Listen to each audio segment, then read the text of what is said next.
ओम नमः शिवाय मित्रों, स्वागत है आप सबका मेरे YouTube चैनल अद्भुत ज्ञान तंत्र में। आज का जो हमारा विषय है बहुत ही एक चर्चित विषय है, गंभीर विषय भी इसे कह सकते हैं। अब इसके बारे में YouTube पे आपको बहुत ज़्यादा वीडियो को देखने को मिल जाएगा। तो ये जो टॉपिक है कुंडलिनी जागरण का है। कितने लोग शिविर लगा करके करा रहे हैं कुंडलिनी जागरण। अब जिनके पास पैसे हैं वो पैसे भाई दे करके करते हैं, पैसे का चार्ज भी है उनका। जो लोग गुरु हैं कहते हैं कि हम गुरु हैं, कुंडलिनी जागरण का 5 दिन में कुंडलिनी जागरण हो जाएगा और आपको इतना पैसा देना पड़ेगा। तो ध्यान से सोचिएगा, मैं जो बता रहा हूँ इसमें मैं अपना अनुभव आपको शेयर करूँगा। कुंडलिनी जागरण का मेरा खुद का अपना अनुभव क्या रहा वो बताऊँगा मैं। वीडियो थोड़ी लंबी होगी, इसको आप लोग यदि पूरा वीडियो को बिना स्किप किए यदि आप अच्छे से बात कर देख लेते हो तो आपका सारा भ्रम दूर हो जाएगा इस वीडियो में। फिर आपको कोई दूसरी वीडियो देखने की ज़रूरत नहीं पड़ेगी। इसलिए कह रहा हूँ कि यदि जीवन में कुछ करना है तो आप किसी के भी वीडियो को देखो। मैं ये नहीं कह रहा हूँ कि आप मेरे ही वीडियो को देखिए, लेकिन उसको समझिए, पूरा देखिए, स्किप मत कीजिए। स्किप करेंगे तो विधि जो है, चाहे हमने जो बोला वो छूट जाएगा, आप समझ नहीं पाएंगे। तो आइए, आपको समझदार है तो कुंडलिनी जागरण का होड़ लगा हुआ है। कितने गुरु लोग हैं, मैं नाम किसी का नहीं लूँगा, शिविर लगा करके कहते हैं कि हम ये करेंगे, आप आइए यहाँ कराइए। ठीक है, कुंडलिनी जागरण आप कीजिए, कराइए, अच्छी बात है, लेकिन सबके आपके पास तो पैसे हैं नहीं। चार्ज है उनका 10,000, 20,000, 30,000 रुपया। तो मुझे नहीं लगता है कि इसमें सभी लोग सक्षम हो पाएंगे इस चार्ज पे, इतने पैसे देने के लिए कोई। कुंडलिनी शक्तिपात। अच्छा एक बात बताइए आप,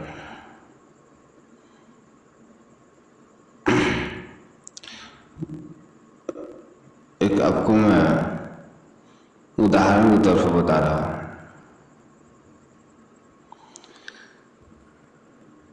जो पांडुरंग को भगवान कृष्ण ने अपना सुदर्शन चक्र दिया था, पांडुरंग क्या चाह रहा था कि मुझे सुदर्शन चक्र मिल जाए। तो भगवान ने उससे उसकी इच्छा को पूरा करने के लिए उसको दिया। वो मना करते आ रहे थे, लेकिन फिर भी वो नहीं माना, बोला कि नहीं मुझे चाहिए। तो भगवान ने उसकी इच्छा पूरी की, भगवान ने दिया। भगवान ने देने की तो दे दिया, लेकिन पांडुरंग के पास वो शक्ति नहीं थी कि उसके भार को वो सहन कर सके। बात समझिए, गंभीर है यहाँ। पांडुरंग के पास उस शक्ति को सहन करने के लिए उसकी आंतरिक शक्ति नहीं थी कि वो सुदर्शन का भार उठा सके।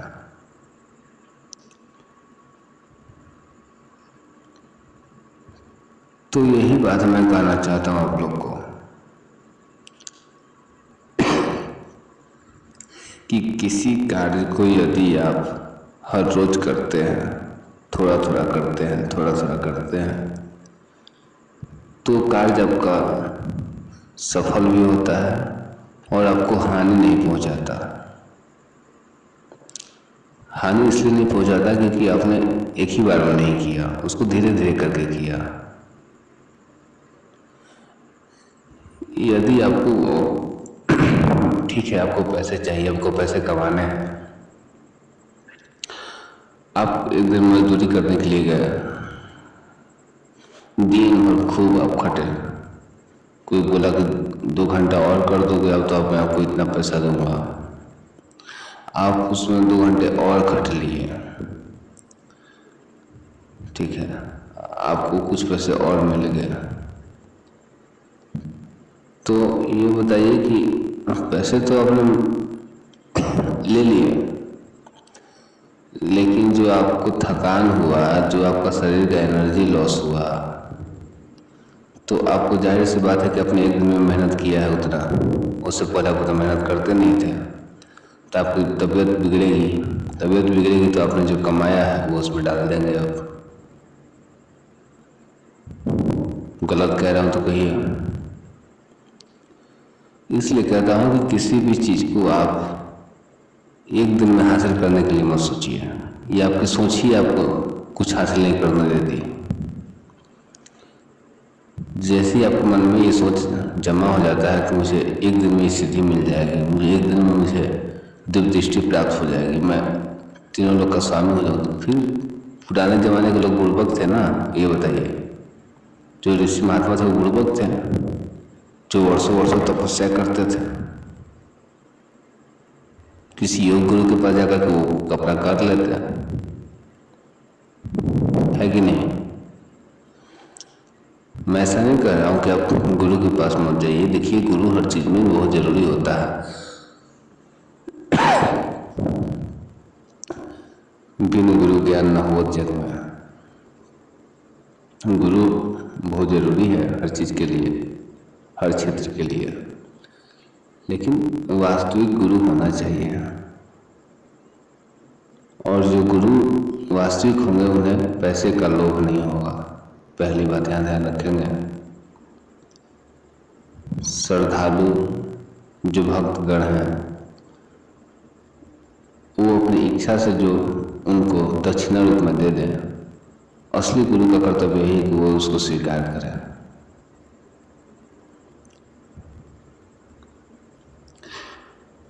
तो हमारा टॉपिक ये नहीं था, हमारा टॉपिक ये है कि कुंडलिनी जागरण यदि आपकी इच्छा है, आप करना चाहते हैं कुंडलिनी जागरण, तो कुंडलिनी जागरण करने के लिए आपको हर रोज थोड़ा थोड़ा करके आपको अभ्यास करने की जरूरत है, ठीक है। आपकी कुंडलिनी स्वतः जागृत हो जाएगी। मैं उसका आपको उपाय बताऊंगा। मैं एक छोटी सी, ज़्यादा वीडियो लंबा नहीं करूंगा, क्योंकि है कि लोग टाइमिंग देख करके लोग देखते हैं नहीं वीडियो को। तो कुंडलिनी जागरण जो है उसका मैं छोटा सा अपना खुद का अनुभव बताता हूँ मैं आपसे। मैं जब छोटा था, मेरी उम्र उस समय यही करीबन 10 या 12 साल के लमसम में होगी। मुझे पूजा पाठ में ये सब चमत्कारिक चीज़ों में मुझे बहुत ज़्यादा उमंग था, मेरी इच्छा थी इसको हासिल करना, हर चीज़ को, जो कुछ भी, तो मैं कहानियों सुनता था तो इच्छाएं बढ़ जाती थी। तो मैं इस अभ्यास को करता था और अभ्यास को करता गया था। मुझे उस समय कुछ ज्ञात था नहीं। तो मेरी दादी जो थी वो एक गुरु से गुरुमुख थी। गुरु जी का नाम तो मुझे पता नहीं है, लेकिन वो नैनीसारण में रहते थे, उन्हीं से वो गुरुमुख थी। तो मेरी दादी मुझे एक दिन अपनी कहानी बताने लगी थी। बच्चे तो किसी कहानी सुनते ही हैं माता पिता दादा दादी जी से। तो वही दादी मुझे बता रही थी कि उन्हें थर्ड आई के ऊपर कुछ चमक सा दिखाई देता है बीच में। थर्ड आई जो है उसके बीच में कुछ चमक सी दिखाई देती है। हमेशा जैसे लगता है कि कोई बल्ब जल रहा हो या ऐसे कुछ इसी प्रकार से कुछ धुंधली सी यादें, मुझे भी उतना स्पष्ट याद नहीं है, तो ऐसे बताते थे। तो उसमें मेरी रुचि थी इसमें, और जब भी मैं चीज़ें सुनता था किसी से तो मेरी रुचि और बढ़ जाती थी। बचपन का उम्र आप जानते ही हैं, कोमल हृदय हर चीज़ रहता है किसी भी बालक का। तो मैं इसमें लग गया, लगा क्या था कि मैं पूजा पाठ का रोज करता था, 2-2 घंटे 3-3 घंटे शुरू किया, 4-4 घंटे बैठने लगा पूजे पर, पूजा करता था, ध्यान करता था। ध्यान करता क्या था कि मंत्र का जाप करता था मैं, और मुझे धीरे धीरे कुछ दिनों के बाद ऐसा घटना घटने लगा मेरे साथ कि जो भी कुछ होने वाला है थोड़ा देर के बाद, ये जो कुछ घटना घटने वाला है या कोई भी कार्य होने वाला है वो मुझे थोड़ा देर पहले पता हो जाता था, ऐसा आभास हो जाता था। तो बचपन के उम्र में मैं किसी से छुपा नहीं पाता था। बचपन ऐसा उम्र ही है, आप खुद समझ सकते हैं। तो मैं लोगों से कह देता था कि देखिए ये मत कीजिए, यहाँ ऐसे हो जाएगा, ऐसे है ऐसे। लोग मुझसे पूछते थे कि कैसे तुमको पता है, वो चीज़ हो जाता था, तुरंत होता था। तो मैं बचपन का उम्र मैं बता देता था कि मैं ऐसे ही पूजा पाठ करता हूँ। तो धीरे धीरे कर करके मेरी सिद्धियाँ फिर खत्म होने लगे। और मेरे पास सिद्धि क्या थी मुझे कुछ ज्ञात नहीं था, क्योंकि मैं खुद बालक था, उस समय छोटा था, उतनी मुझे ये नहीं थी। लेकिन धीरे धीरे मुझे आभास होना फिर कम होने लगा, करते करते करते करते फिर खत्म हो गया। तो जब मैं इसके बारे में समझा, मैं उस चीज़ को फिर खोजने में लग गया कि मुझे ऐसा क्यों होने लगा। जो मुझे आभास होता था फिर क्यों नहीं हो रहा, क्यों नहीं हो रहा है। क्योंकि आपसे कोई चीज़ यदि भूल जाती है तो आप उसके पीछे पड़ जाते हैं, आपको बहुत ज़्यादा दर्द होता है। तो वही चीज़ मेरे साथ हुआ था। कुछ दिन तक प्रयास किया, बहुत दिनों तक लगा रहा, लेकिन कुछ भी हासिल नहीं हुआ मुझे। फिर जब बड़ा जब हुआ तो गुरु के सानिध्य मिला, तो फिर मुझे वो चीज़ धीरे धीरे करके वापस मिली। तो मिला जुला तो मेरा कहना आपका यही है कि कुंडलिनी जागरण है, यदि आपको करना है, आपकी खुद की शक्ति है वो, तो आप चक्र के ऊपर ध्यान मत दीजिए, किसी भी चक्र के ऊपर ध्यान मत दीजिए। भूल जाइए उन बातों को कि 7 चक्र होते हैं, ये होते हैं, वो होते हैं, इन सब पे आप मत ध्यान दीजिए। क्योंकि जितना आप ध्यान देंगे, जितना सोचेंगे, उतना आप उससे दूर हो जाएंगे। इसलिए आप इन सब चीज़ों पर ध्यान नहीं देंगे। मैं जिस तरह से बता रहा हूँ उस तरह से आप करें, आपको लाभ जरूर मिलेगा, ये मेरी गारंटी है। आपको लाभ मिलने से कोई नहीं रोक सकता। तो आप हर रोज सुबह ब्रह्म मुहूर्त में उठ करके और नहा धोकर स्वच्छ होकर के, या तो आपका यदि एकांत पूजा रूम है, पूजा कमरा है, तो आप पूजा कक्ष में बैठ करके अपना पूजा पाठ करके भगवान का ध्यान कर सकते हैं। यदि घर में वैसा कुछ व्यवस्था नहीं है तो आसपास में यदि आपका मंदिर होगा तो वहाँ भी आप कर सकते हैं। यदि उसका भी कोई वैसा व्यवस्था आपके पास नहीं है तो आप आसपास में देखें कि कहीं ग्राउंड हो, फील्ड हो, तो आराम से कुछ आसन बिछा लें नीचे। जैसे आप तौले वगैरह रखे हो, उसको बिछा लें और उस पर बैठ करके भगवान सूर्य की प्रतीक्षा करें। आप जैसे सूर्य उदय होंगे तो उन पर लालिमा रहती है, तो सूर्य भगवान का स्मरण करते हुए उनके लालिमा को देखते रहिए। बस एकटक आपको देखना है, उनसे ध्यान लगाए रखना है, ध्यान को भटकाना नहीं है। उस समय आपको किसी और चीज़ के बारे में सोचना नहीं है फोर्स दे करके। इतना ही आपको करना है। यदि आप रोज अभ्यास करते हैं तो 21 डेज में आपको रिजल्ट मिल जाएगा। यदि सूर्य त्राटक करते हैं, सूर्य का ध्यान करते हैं, भगवान सूर्य की आप यदि त्राटक करते हैं तो आपको 21 डेज में आपको आभास होना शुरू हो जाएगा। आप वो कर सकते हैं जिसका आप कल्पना नहीं किए होंगे। सच बता रहा हूँ, इसमें 1% भी आपको मिथ्या नहीं है। जो भी मैं आपको बता रहा हूँ ये सच बता रहा हूँ, मैं खुद का अनुभव भी बता रहा हूँ मैं आपको। तो इस चीज़ को आप करें, ध्यान दें, हर रोज़ दें, हर रोज़ उस चीज़ को एक नियम बना दें। उस टाइम पे ही आप उस कार्य करें। एक टाइम हो आपका